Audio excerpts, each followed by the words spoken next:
Eh bien, bonjour à tous. Bienvenue en ce 28 novembre 2023 pour ce webinaire limpide sur la thématique des engagements de consommation dans les contrats d'énergie. Donc, on va essayer de faire ça en une petite demi-heure, mais comme d'habitude, on risque d'être un petit peu bavard et de déborder.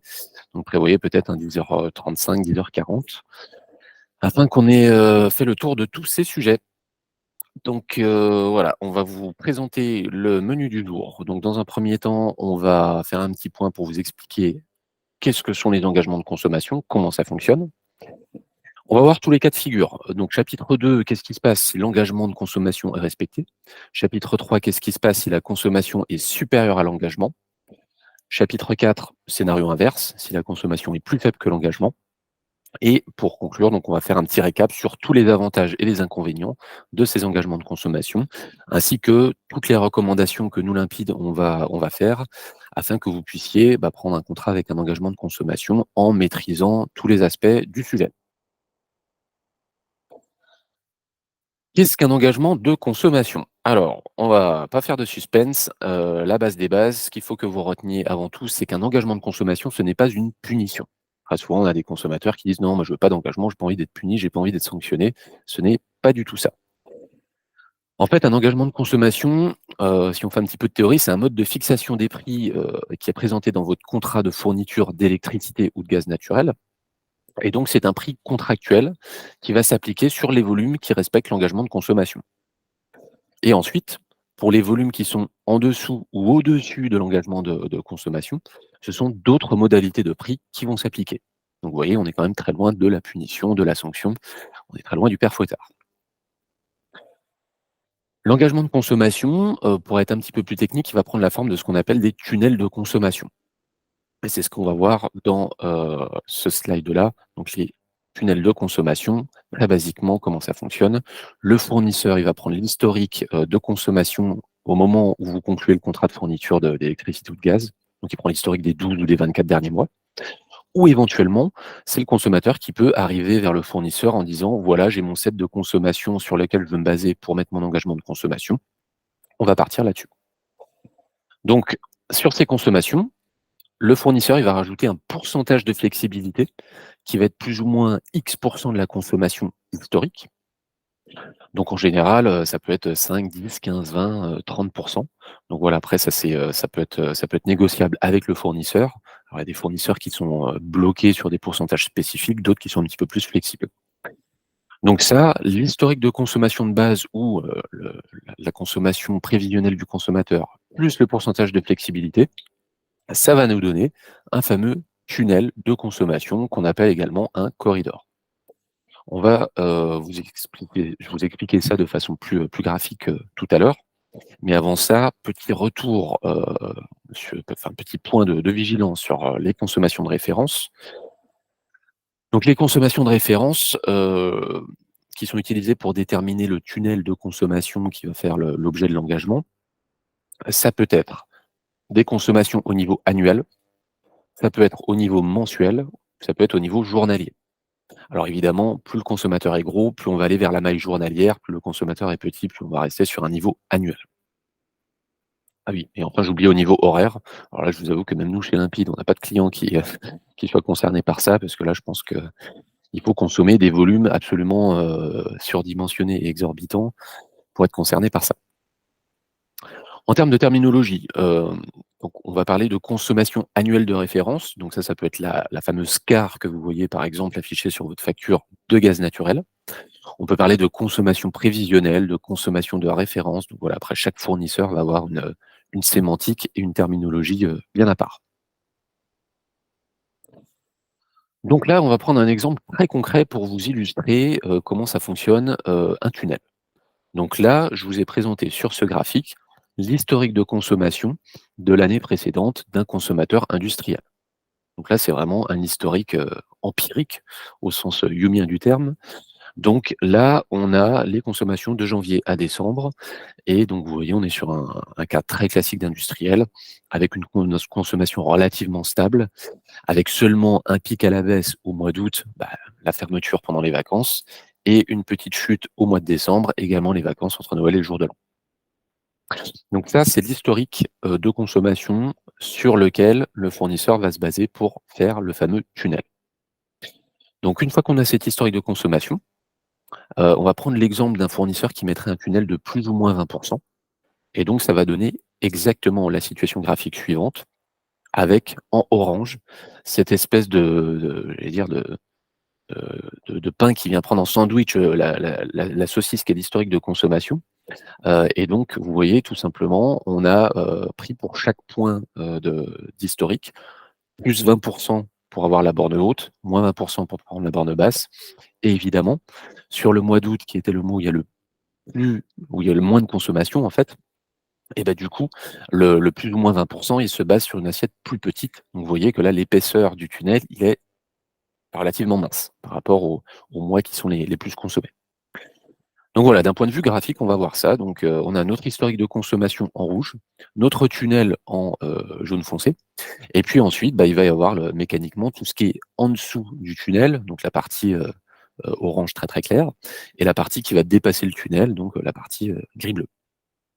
Donc voilà, moi j'aime, beaucoup cette petite illustration graphique parce que là, c'est très visuel, on comprend, instantanément, de quoi on parle quand on dit un tunnel de consommation dans le cadre des engagements. Chapitre 2, on va voir désormais qu'est-ce qui se passe si l'engagement de consommation, il est respecté par le consommateur. Alors ça, c'est le cas le plus facile. Donc comment est établi le prix? Si l'engagement de consommation est respecté par le consommateur, alors c'est le prix qui est défini dans le contrat de fourniture d'électricité ou de gaz qui va s'appliquer. Donc alors après ce prix, il peut être, construit de différentes façons, hein, et ça c'est un sujet indépendant, de l'engagement de consommation. Donc le consommateur peut être sur une offre, 100 marché, sur une offre arène, sur de l'achat par tranche. Il peut même combiner, voilà, ces différentes modalités d'offres, mais qui en tant que telles vont être indépendantes de l'engagement de consommation. Donc ça, c'est le cas vraiment le plus simple. J'allais dire un enfant, de CE2 pourrait, bah, calculer le budget, hein, c'est très simple. C'est les quantités consommées fois le prix qu'il y a dans le contrat, et donc ça nous donne le budget. Donc ça, c'est le cas vraiment très, très simple, si vous respectez votre engagement et que vous ne débordez pas du tunnel, ni dans la borne supérieure, ni dans la borne inférieure. Que se passe-t-il si la consommation dépasse du tunnel? Alors là, ça va être un petit peu plus compliqué. Donc on va d'abord vous introduire le principe de complément de prix. Alors en fait, pourquoi cette notion de complément de prix? Bah, parce qu'en fait, vous avez compris que ce qui est dans le tunnel, ça va être facturé au prix du contrat, et donc ce qui va être en dehors du tunnel, ça va être facturé sur la base de ce complément de prix. Donc le complément de prix, il est composé de 2 éléments. Premièrement, il va avoir le prix de marché des volumes supplémentaires achetés. Donc si vous consommez plus, que ce que le fournisseur avait prévu, le fournisseur doit racheter des volumes, et ça, il va les acheter sur les marchés à court terme. Donc, on va voir un petit peu plus tard, voilà, les différents produits qu'il peut y avoir. Donc, on va parler de marché spot intraday, spot day ahead, éventuellement de front months, ou éventuellement d'indices, qui peuvent, agglomérer différents produits, énergétiques. Voilà, donc ça, le complément de prix, il va se baser sur soit un produit, soit un indice pour déterminer, bah, sur la base de quel prix vont être achetés les volumes qui dépassent l'engagement de consommation. Et ensuite, il va y avoir, de façon un petit peu plus marginale, la marge du fournisseur pour rémunérer l'option d'achat, qui a été réalisée. Parce qu'effectivement, si vous dépassez de votre engagement de consommation sur des bases très régulières, et bah, votre fournisseur, faut qu'il achète de façon régulière des volumes supplémentaires, et ça a un coût, le coût d'accès au marché, d'avoir des salles de marché, des traders, et cetera. Et donc ça, il va y avoir une marge pour chaque mégawattheure qui va être racheté. Alors, de façon plus marginale, on a des fournisseurs qui peuvent, mettre leur rémunération pour ces, opérations en pourcentage, du prix des produits rachetés. Voilà, c'est un petit peu plus marginal, mais ça existe. On va prendre, 2 exemples sur lesquels on va passer très, très rapidement, pour vous montrer à quoi ça ressemble. Bon, alors là, c'est pas très ragoûtant, mais je vous ai fait des captures d'écran de 2 contrats. Alors là, sur l'exemple 1, j'ai pris, un contrat du fournisseur Alpiq, sur un contrat d'électricité. Et pour l'exemple 2, vous verrez, j'ai pris un exemple du fournisseur de gaz Picoty. Bon, j'en ai, beaucoup, dans ma collection. J'ai essayé de prendre ceux qui tenaient sur, une demi-page, parce qu'on a des fournisseurs des fois faire beaucoup, beaucoup de littérature pour, expliquer comment ça fonctionne et donc, là, vous voyez, alors, je vous laisserai peut-être même pour ceux qui veulent en replay, repasser à tête reposée sur le contenu de cet échantillon de contrat parce que c'est quand même relativement compliqué. Mais voilà, en gros, c'est une formule mathématique qui dit dans le contrat, que tout ce qui va dépasser, de 110 par rapport à l'historique de consommation, ça va être facturé au prix du marché spot. Voilà. Donc je vous laisserai repasser sur le replay, vous mettez un arrêt image pour prendre le temps de lire tout ça parce que là sinon, il vous faudrait je pense un bon 5 minutes pour, comprendre tout ça. Idem sur l'exemple 2, donc voilà, là j'ai pris un exemple du fournisseur Picoty, donc dans ses contrats, il parle de complément de prix en cas de surconsommation. Donc surconsommation évidemment, c'est si on dépasse, du tunnel de consommation et donc là vous voyez chez Picoty, alors là, le prix ça va être, par exemple la moyenne pondérée des prix EEX Peg Months Ahead, donc ça c'est le nom du produit sur la plateforme EEX, sur lequel voilà le fournisseur va rajouter, une majoration de 15. Donc voilà, idem, je vous laisserai lire à tête reposée parce que là, c'est quand même un peu du charabia, contractuel. Mais, quand on dit charabia, c'est pas non plus, péjoratif, parce qu'il faut que ce soit le plus précis possible dans le contrat afin qu'il n'y ait pas d'incompréhension ou de problème entre ce qui est écrit et ce qui est, pratiqué par le fournisseur. Chapitre 4. Qu'est-ce qui va se passer si la consommation, elle est inférieure aux engagements, donc en dessous du tunnel? On va avoir 2 options. Donc l'option numéro un, les volumes qui sont non consommés, par le client vont quand même être facturés par le fournisseur. Parce qu'en effet, à la signature du contrat, le fournisseur, il a acheté en avance sur les marchés à terme les volumes, prévus pour le client. Donc si le client ne les consomme pas, le fournisseur, il a un manque à gagner, donc il va quand même les facturer au client. Ça, c'est l'option 1. L'option 2, ça va être la suivante. Les volumes non consommés, en fait, et que le fournisseur avait réservés pour son client, le fournisseur va les revendre sur le marché. Donc du coup, quand on parle des volumes qui ont été réservés, donc c'est les volumes qui ont été réservés sur les marchés à terme au moment de la signature du contrat, qui vont être revendus quand le fournisseur sait que son consommateur ne va pas consommer au jour le jour ou à la semaine ou au mois, donc quand on se rapproche de la date de consommation. Donc, entre guillemets, ce sont les volumes achetés sur les marchés à terme qui vont être revendus sur les marchés très court terme du type spot, day ahead, et cetera. Donc là, il va y avoir 2 options, quand le fournisseur va revendre les volumes qu'il avait réservés pour son, consommateur. Quand il les revend sur le marché à court terme, soit il va faire une plus-value, soit il va faire une moins-value. Donc je prends un exemple, hein, je suis le fournisseur, j'ai réservé pour mon client à la signature du contrat, j'ai acheté en avance les volumes, je vous dis une bêtise, à 100 € le mégawattheure. Et si mon si mon client ne consomme pas l'intégralité des volumes que j'avais prévus pour lui, je vais revendre ces volumes-là et si le marché, présente un mégawattheure à 120 €, je fais une plus-value de 20 € par mégawattheure et si le marché présente un prix, sur les marchés de court terme à 80 €, à ce moment-là, je vais faire une moins-value parce que j'ai acheté à 100 et je vais revendre à 80. Donc on va voir qu'est-ce qui se passe, surtout si les volumes non consommés sont revendus sur le marché. Alors là, il y a un petit peu tous les cas de figure. J'ai essayé de quadriller de façon un peu théorique et universelle, mais il y a trop de spécificités, liées à chaque fournisseur. Mais juste pour que vous compreniez bien, il y a l'option, si le fournisseur fait une moins-value, alors ça, c'est même pas une option, c'est si le fournisseur perd de l'argent, de toute façon, il va le répercuter sur son client, de façon proportionnelle, évidemment. Donc ça, il y a pas de débat. C'est une perte pour le fournisseur, ça va être répercuté au client. Là où c'est un petit peu plus compliqué, c'est si le fournisseur fait une plus-value. C'est-à-dire, je reprends l'exemple, hein, le fournisseur avait acheté à la signature du contrat des mégawattheures à 100 €. Ces mégawattheures ne sont pas intégralement consommés par le client et le fournisseur doit les revendre sur les marchés à court terme à 80, pardon, à 120 €. Donc là, il fait une plus-value de 20. Donc là, il va y avoir 2 options. Soit il ne facture pas les volumes non consommés à son client, parce qu'au final, il a fait un gain, donc il ne va pas pénaliser son client. Soit l'option 2, il va faire bénéficier à son client de la plus-value. Et là, encore une fois, il y a un petit peu de tout dans la nature selon les fournisseurs, les types d'offres, le type de consommateur que vous êtes. Si vous êtes un tout petit ou un très gros consommateur, bah, voilà, sur les contrats, il va y avoir toutes ces options-là qui sont possibles, ou pas, selon le cas de figure. On va prendre un exemple 1, donc un exemple très simple. On va revenir, bah, idem, hein, sur notre contrat, gaz Picoty qui va, vous expliquer donc dans ce petit chapitre, qu'est-ce qui se passe en cas de sous-consommation. Donc là, idem, je vous laisserai peut-être lire en replay à tête reposée parce que vous voyez, en fait, là, sur ce que je vous présente, c'est une phrase qui fait quand même à peu près une dizaine de lignes. Donc c'est, quand même un petit peu costaud en termes de compréhension contractuelle. Et l'exemple 2 que j'avais pris, bon, on est toujours sur notre, contrat, heu, là, c'était Alpiq en électricité. Donc voilà, donc là, c'est relativement simple. Donc si le client consomme, donc moins de 90 de l'engagement, le client doit payer au fournisseur la différence.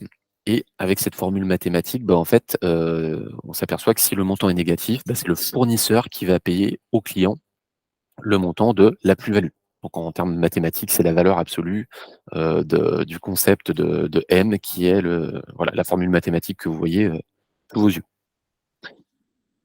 Donc là, voilà, c'est encore un petit peu coton et là, je vous fais une capture d'écran parce que ça tenait, sur quelques lignes, mais en fait, faut reprendre quand on examine un contrat, bah, toutes les définitions de tous ces termes que vous voyez dans la formule mathématique pour vraiment bien comprendre ce dont il s'agit. Donc maintenant qu'on vous a expliqué, comment ça fonctionne, les engagements de consommation et les différents scénarios qui peuvent se produire en fonction de si on consomme, dans le tunnel, au-dessus ou en deçà. On va faire donc un petit récap sur les avantages versus les inconvénients des engagements de consommation dans vos contrats d'énergie.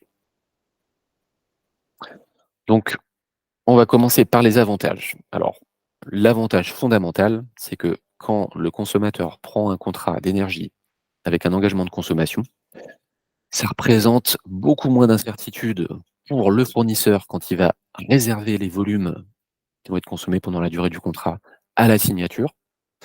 Et donc, moins il y a d'incertitude pour le fournisseur, et ben, plus compétitif va être le prix. Limite, il faut prendre le sujet dans l'autre sens. C'est qu'en fait, un contrat classique où vous n'avez pas d'engagement de consommation, le fournisseur, en fait, il vous propose un prix contractuel qui est valide, que vous consommiez 10 fois plus ou 10 fois moins.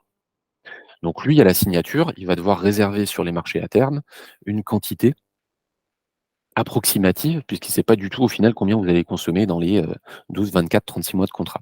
Donc quand vous n'avez pas d'engagement de consommation, le fournisseur achète un volume qui dépend, bah, voilà, de sa stratégie d'approvisionnement. Et du coup, vu qu'il y a du risque et de l'incertitude, bah, qu'est-ce qui se passe? Le fournisseur, il va rajouter des euros de marge sur votre mégawattheure. Et donc, pourquoi avec un engagement de consommation, bah, vous allez avoir un bien meilleur prix de fourniture? Bah, c'est que le fournisseur, il sait exactement quel volume il va acheter sur le marché, sur les marchés à terme à la signature de votre contrat de fourniture d'énergie. Et donc, quand le fournisseur a une vision extrêmement précise de ce qu'il doit acheter pour vous, bah, du coup, il va mettre beaucoup moins de marge. Donc aujourd'hui, si vous voulez gagner plusieurs euros par mégawattheure sur votre prix de fourniture, mettez un engagement de consommation et ce sera peut-être un des meilleurs outils. Alors évidemment, plus le tunnel va être fin, plus le prix va être compétitif. Par exemple, si vous mettez un tunnel plus ou moins 5% par rapport aux consommations de référence, là, vous allez avoir un prix qui va être au plus proche du marché. Si vous mettez un engagement de consommation qui va être à plus ou moins 50 de votre historique de consommation, bah là, vous vous doutez bien que là, le coup de fouet sur la compétitivité prix, il va pas être au rendez-vous. Donc voilà, ça c'est vraiment l'idée phare de ce webinaire qu'on fait aujourd'hui, c'est de comprendre que ça, c'est vraiment un outil parmi d'autres pour avoir des meilleurs prix. Alors dans les avantages, il y a aussi, bah, le fait que si vous consommez plus que votre engagement, et ben, en fait, vous allez potentiellement payer moins cher tous les mégawattheures qui débordent du tunnel, si jamais les marchés à court terme sont à un niveau très, très bas. Et ça, c'est quelque chose qu'on va voir plus tard, mais en général, les marchés à très court terme, quand on n'est pas en situation de crise comme en 2022, les marchés à court terme ont cette spécificité d'être en général moins, chers que les marchés à plus long terme. Parce qu'effectivement, long terme égale visibilité plus complexe, donc prix plus élevé. Voilà, donc quand vous prenez un engagement de consommation, dites-vous que si vous débordez en fait du tunnel, c'est même pas dramatique parce qu'en fait, vous allez payer au prix du contrat, ce qui est dans le tunnel, enfin ce qui est jusqu'à la borne maximum du tunnel et après tout ce qui déborde, ça va être du prix spot ou des produits de très court terme qui en général vont être beaucoup moins chers que le prix que vous avez dans votre contrat. Alors là, c'est plus pour la théorie, mais bon, faut pas trop compter là-dessus. C'est si vous consommez moins que votre engagement, c'est la possibilité de faire des plus-values. Alors là, ça marche, plutôt dans l'autre sens. C'est si vous avez signé un contrat, quand les prix étaient à un niveau très élevé, pardon, à un niveau très bas et que soudain le marché, de court terme, flambe et bah là, du coup, vous avez possibilité de faire des plus-values. C'est-à-dire que le fournisseur avait, réservé pour vous des mégawattheures pas chers quand vous avez signé le contrat et donc si le marché flambe, au moment où vous ne consommez pas vos mégawattheures qui étaient prévus et bah là, votre fournisseur peut les revendre plus cher. Bon et c'est pas forcément le c'est-à-dire l'axe de stratégie le plus important dans le cadre des engagements de consommation et puis bon, bah, vous avez compris, à travers tous ces scénarios là qu'on vous présente aujourd'hui, c'est toujours le principe, bah, voilà, de la bourse, hein. On achète à tel niveau, on revend à tel niveau donc voilà. Remarque aussi fondamentale, aujourd'hui, il y a, une très grande majorité de fournisseurs qui ne font pas de mise en service de nouveaux compteurs sans engagement de consommation. Parce que quand vous avez un compteur qui a un historique de consommation, bon, bah, voilà, votre fournisseur peut vous faire, une offre classique, avec ou sans engagement de consommation, peu importe. Quand vous dites: «Bah, voilà, je vais avoir un nouveau compteur qui devrait consommer à peu près tant de mégawattheures sur les 2 années qui viennent», votre fournisseur va vous dire: «Bah, oui, ça c'est votre projection, mais en fait, qu'est-ce qui se passe si vous êtes à côté de la plaque?» Donc, bah, voilà, moi en tant que fournisseur, pour acheter le bon volume, je vais vous mettre un engagement de consommation et si pas d'engagement de consommation, bah, je ne vous fais pas d'offre. Parce que moi, en tant que fournisseur, je ne sais pas quel volume je dois réserver au moment où on signe le contrat, vu qu'il y a pas d'historique. On va passer aux inconvénients. Bah, ça va être exactement, un peu le négatif, de ce qu'on a vu, sur le slide précédent. Alors avec une petite spécificité quand même, c'est, la facturation dynamique. Effectivement, vous allez avoir, si vous avez une facturation, où, très souvent vous dépassez le tunnel ou très souvent vous allez être en dessous du tunnel, et bah, vous allez avoir une facturation dynamique avec, du coup, un prix du mégawattheure qui va changer en permanence. Donc ça implique de faire confiance à son fournisseur. Alors on va pas vous dire chez Limpide la liste des fournisseurs, en qui on ne peut pas avoir confiance, mais, Dieu sait que c'est compliqué aujourd'hui en 2023 de faire confiance à son fournisseur. Et puis, bah, l'autre inconvénient, bah, c'est que si on fait pas confiance à son fournisseur, faut vérifier toutes ses factures. Donc ça veut dire se replonger tous les mois, décrypter votre facture, reprendre, les prix sur les marchés spot, faire, vos calculs, voilà, facture par facture pour voir si on retombe bien, sur vos pattes. Et là où c'est un petit peu compliqué, c'est qu'en plus de ça, il y a des fournisseurs qui vont avoir une facturation très détaillée par rapport à comment est calculé le prix, moyen de la facture ou le prix au jour le jour. Et il y a des fournisseurs qui vont juste vous mettre le résultat et vous dire: «Voilà, ça vous coûte tant, pour votre facture», sans détail et c'est là que ça devient très compliqué de contrôler. Autre inconvénient, bah, vous avez un coût de l'énergie qui va être beaucoup plus, compliqué à évaluer pour les années qui viennent. Donc ça, aujourd'hui, on a quand même beaucoup d'entreprises qui ont besoin de se projeter dans l'avenir pour, essayer de savoir combien va leur coûter en moyenne un mégawattheure. Donc là, avec un engagement de consommation, surtout si vous savez que vous allez déborder dans un sens ou dans l'autre, et bah, ça fait, des prévisions de budget très compliquées. Les inconvénients, alors ça va être, les suivants. Si jamais vous consommez plus que votre engagement, il y a la possibilité, également, on disait précédemment qu'on peut avoir un mégawattheure moins cher si le marché est calme. Par contre, si le marché est en crise, il est possible, que les marchés à court terme soient à un niveau plus élevé que le prix que vous aviez, dans votre contrat pour tout ce qui est dans l'engagement.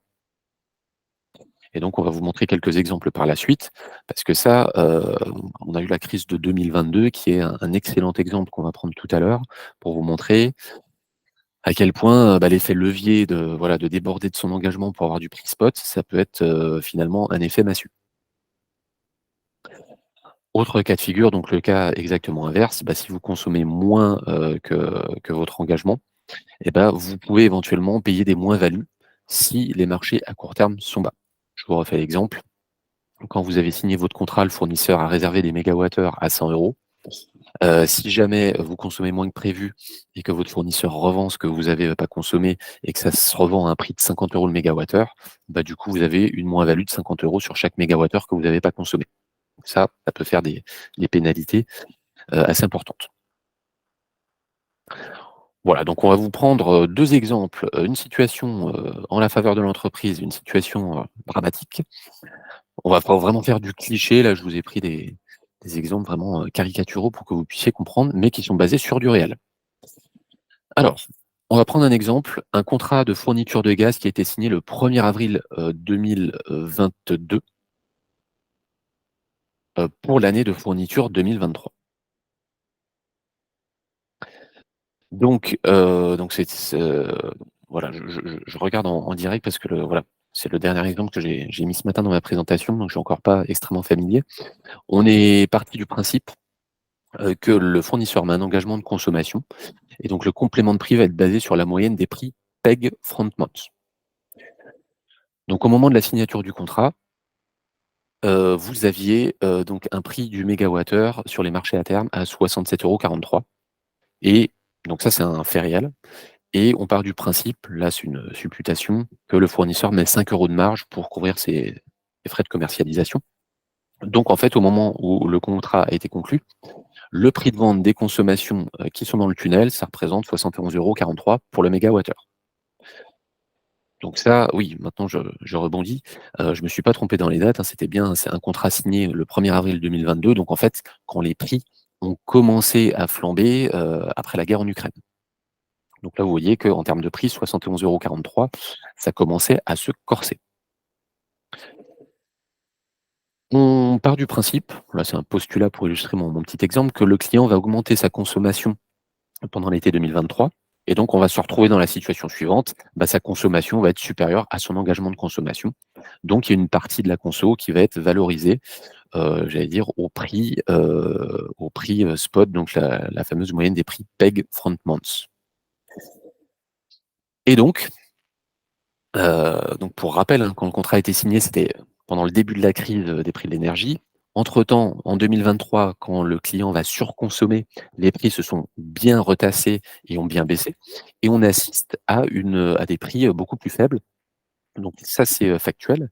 La moyenne des prix PEG front month de juin 2023 pour la fourniture, de juillet 2023, on arrive à une moyenne de 31,78 €.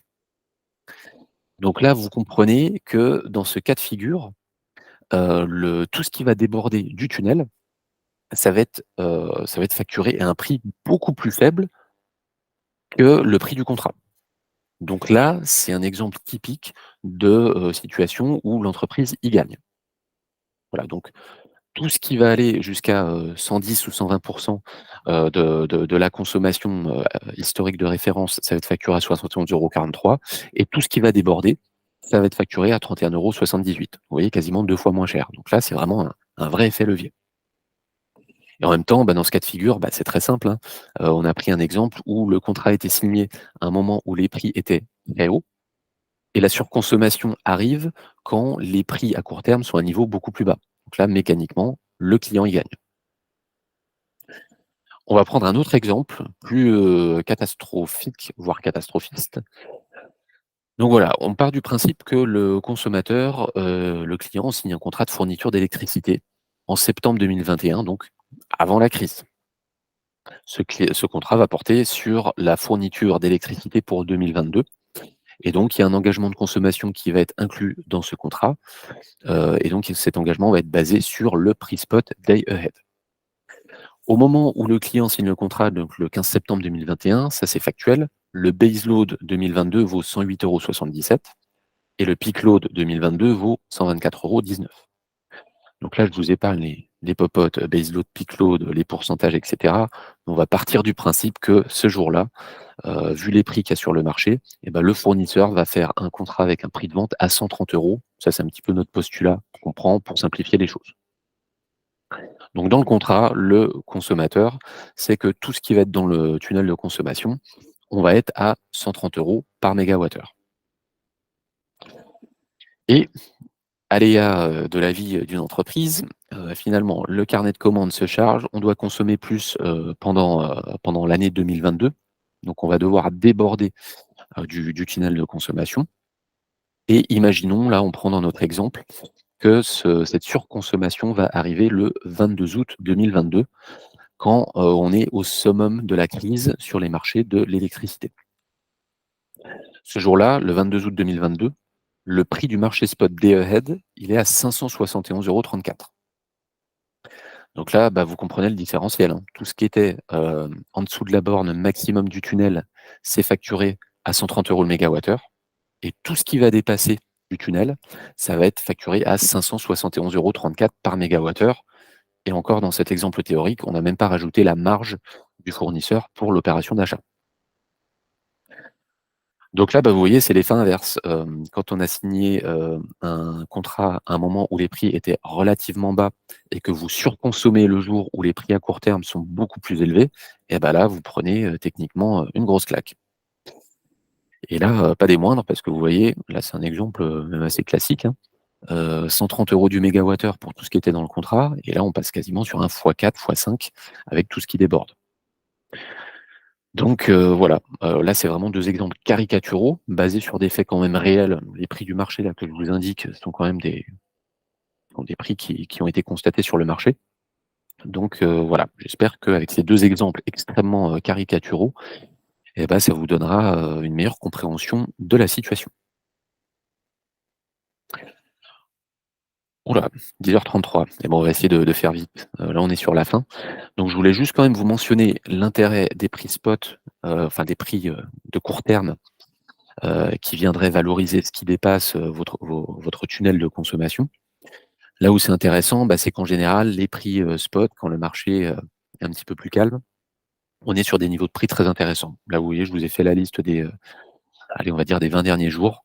Bah, selon les jours, vous voyez, on peut avoir des prix extrêmement faibles. Si on prend par exemple le 19 novembre 2023 et bah, sur le prix spot, vous pouvez avoir 1 mégawattheure à 36,77 €. Et pourquoi c'est aussi faible? C'est parce que le 19 novembre, là, je suis en train de regarder dans mon calendrier, bah, c'est un dimanche. Donc le dimanche, il y a, la plupart des entreprises qui ne fonctionnent pas, donc il y a moins de tension sur le marché et donc effectivement, il y a des volumes, en fait, il y a beaucoup plus d'offres que de demandes, donc du coup, le prix, mécaniquement, va baisser. Donc ça, c'était pour l'électricité. Je vous ai montré, là, je vais vous montrer la courbe pour le gaz naturel. Donc aujourd'hui, voilà, le prix spot day ahead en gaz, hier à la clôture, on était à 41,173 € et on a eu, effectivement un pic où on était en dessous des 30 € le mégawattheure, autour du, 13 et pareil, si je reprends ma courbe, ça doit être probablement le prix, du dimanche, 12 novembre. Donc pareil, vous voyez, quand il y a des jours de faible consommation, bah, du coup, les, prix sont extrêmement bas. Voilà, donc globalement, il y a quand même un intérêt. Alors 2022, c'était une année, extraordinaire où on a connu la crise des marchés de l'énergie. Donc effectivement, tous les prix ont flambé. Mais en temps normal, les prix, des marchés de court terme, que ce soit du spot, day ahead, du spot intraday, et cetera, en général, il y a un intérêt parce qu'ils vont être un petit peu plus faibles que les prix à long terme. On va conclure cette, présentation sur nos recommandations, qui vont être assez génériques, mais après, l'intérêt aussi, c'est d'avoir un conseil au cas par cas parce que chaque situation est unique. Donc un petit récap sur les points validés sur le contrat du fournisseur si vous optez pour un engagement de consommation. Donc premièrement, vérifier la consommation sur laquelle va s'appliquer le tunnel. Donc quel est le volume? Est-ce qu'on parle de consommation annuelle? Est-ce qu'on parle de consommation mensuelle, journalière ou horaire? Est-ce qu'on parle, si vous avez plusieurs compteurs, des consommations site par site ou est-ce que le fournisseur va se faire ce qu'on appelle, un foisonnement, c'est-à-dire qu'il va considérer les volumes au niveau global sur l'intégralité de vos compteurs? Ça, voilà, c'est des petits détails qui sont assez importants. Deuxième point à vérifier sur vos contrats, quel est le produit utilisé pour les opérations de rachat et revente? Donc est-ce qu'on parle de produits front months? Est-ce qu'on parle de spot day ahead, de spot intraday? Voilà, ça c'est très important parce que c'est comme ça que le fournisseur va calculer les plus ou les moins-values, donc c'est crucial. Autre point vérifié dans les modalités contractuelles, donc dans les conditions particulières de vente de votre contrat, comment le fournisseur répercute ou pas la plus-value au consommateur? Quelle va être sa marge sur les opérations d'achat et de revente, donc des volumes supplémentaires à racheter ou des volumes, bookés et non consommés à revendre? Ça, c'est important, parce que, bah, le prix final de votre mégawattheure sur votre facture en dépend. Donc voilà, en somme, ce qu'on va vous recommander, c'est de bien vérifier que vous avez un fournisseur qui vous fait un contrat propre, exhaustif, qui va couvrir tous les cas de figure. Qu'est-ce qui se passe si je consomme plus, moins, autant, et cetera. Donc en gros, bah, tout ce qu'on a évoqué dans notre présentation. Et alors je sais que ça fait peur à beaucoup de consommateurs, mais des bonnes vieilles formules mathématiques longues comme le bras, qui vont permettre de quadriller tous les cas de figure et qui font qu'il n'y a pas d'incertitude, qu'il n'y a pas d'interprétation sur qu'est-ce qui se passe, en termes de, facturation des mégawattheures consommés. Alors, pour conclure, on va vous présenter, bah, les situations, dans la théorie, assez idéales pour les engagements de consommation, pour voir, bah, en fait, si vous, ça match avec votre profil d'entreprise. Donc dans les situations idéales, on a les entreprises pour lesquelles on prévoit de dépasser le tunnel, surtout pendant les heures d'été et les heures creuses. Comme je vous le montrais dans les slides précédents, les prix, sur les marchés à très court terme, donc les prix spot, sont à des niveaux extrêmement faibles pendant les heures où, il n'y a pas de tension, sur le marché, donc notamment l'été et les heures creuses. Par exemple, si vous consommez, vous êtes un industriel qui fait les 3-8 et que vous consommez énormément à 3 heures du matin et que vous dépassez votre engagement de consommation à 3 heures du matin un dimanche, ah bah, c'est sûr que là, votre prix, spot, il va être mais, quasiment donné. Et on peut même se retrouver dans des cas de figure où le prix spot va être sur une valeur négative. C'est-à-dire que vous allez être même payé pour consommer ce qui dépasse de votre engagement de consommation. Autre, point qui fait de vous un candidat idéal aux engagements de consommation, bah, c'est si vous avez une très bonne vision sur votre consommation future. Donc comme ça, au moins, vous allez avoir très peu de surprises et vous allez même être en mesure de planifier, bah, de combien vous allez dépasser votre tunnel ou pas. Et ça vous permet d'avoir un petit peu de visibilité sur votre budget. Point important, il y a des consommateurs pour lesquels, avoir un budget précis, c'est pas forcément obligatoire et qui peuvent se permettre une certaine flexibilité sur le budget d'énergie, entre ce qui est prévu et ce qui va être réellement facturé. Bah, si c'est le cas, bah, vous pouvez tout à fait prendre un engagement de consommation et donc bah, c'est un petit peu comme au casino, on va voir si à la fin de la soirée, bah, vous avez plus gagné ou perdu, mais en tout cas, vous allez avoir un budget flexible. Donc cas inverse, les situations qui vont être les moins adaptées, pour les engagements de consommation. Alors là, bah, si vous prévoyez de dépasser votre tunnel, surtout pendant les heures pleines, les heures de pointe et pendant l'hiver, là effectivement, faut vous attendre peut-être à ce que vos compléments de prix, si vous dépassez votre tunnel, soient à un niveau de prix plus élevé.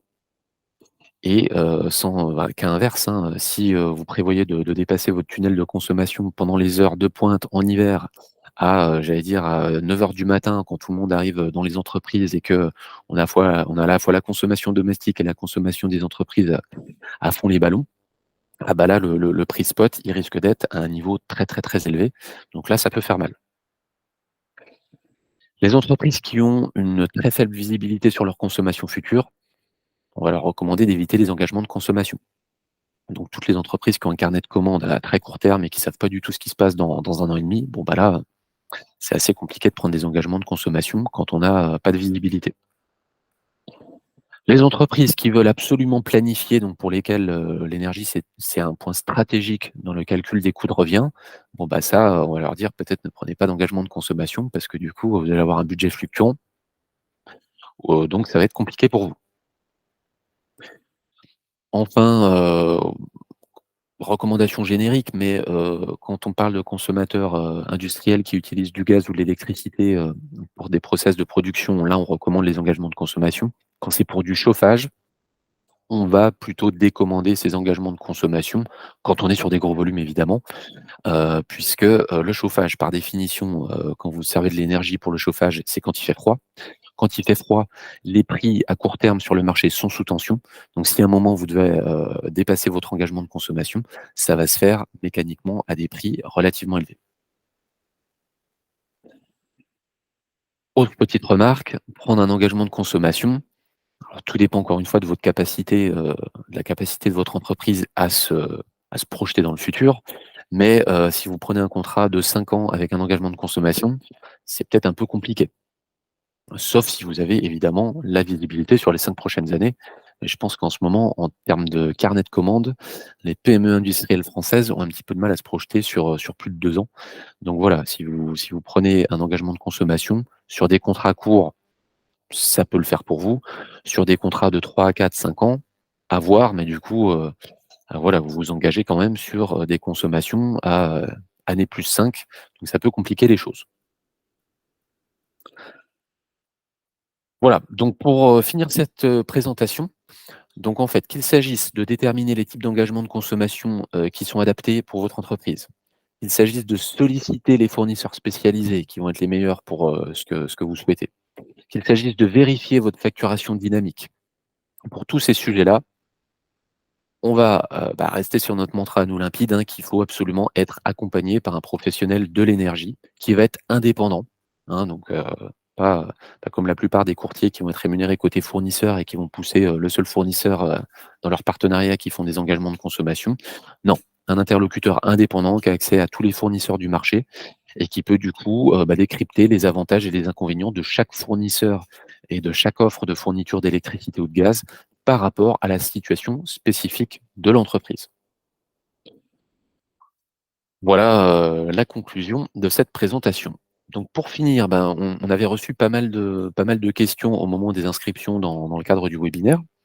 J'ai fait le nécessaire dans la présentation, en fait, pour répondre à toutes les questions qui avaient été posées sur le sujet des engagements de consommation. Donc du coup, je ne vais pas remettre une couche là-dessus. Alors après, il y avait quelques questions qui étaient, un petit peu à côté du sujet des engagements de consommation, où effectivement, à chaque webinaire, on nous pose la question, qu'est-ce qui va se passer sur le marché? Est-ce que je dois prendre de la reine pour 2025 et cetera? Donc des questions un petit peu plus marché.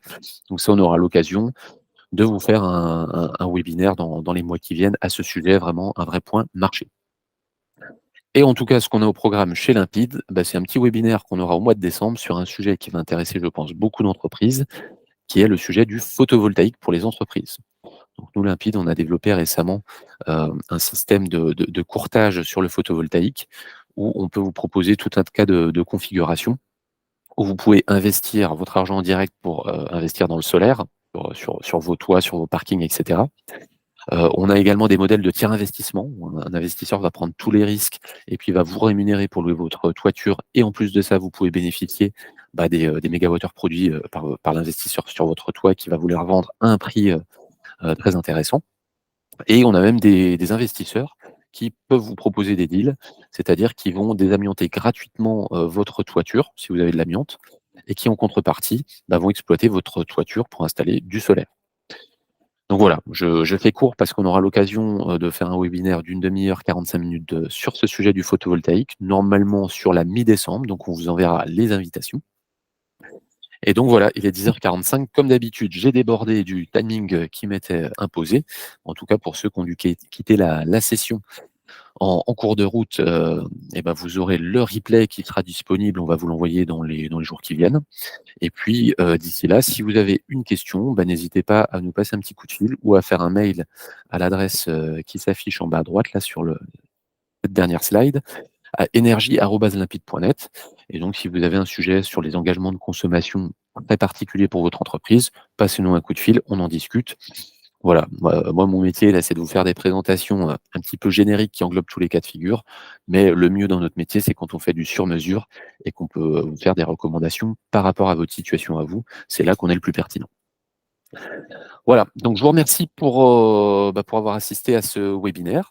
On vous mettra dans la boucle pour le replay et d'ici là, je vous souhaite à tous une excellente journée et à bientôt pour le prochain webinaire.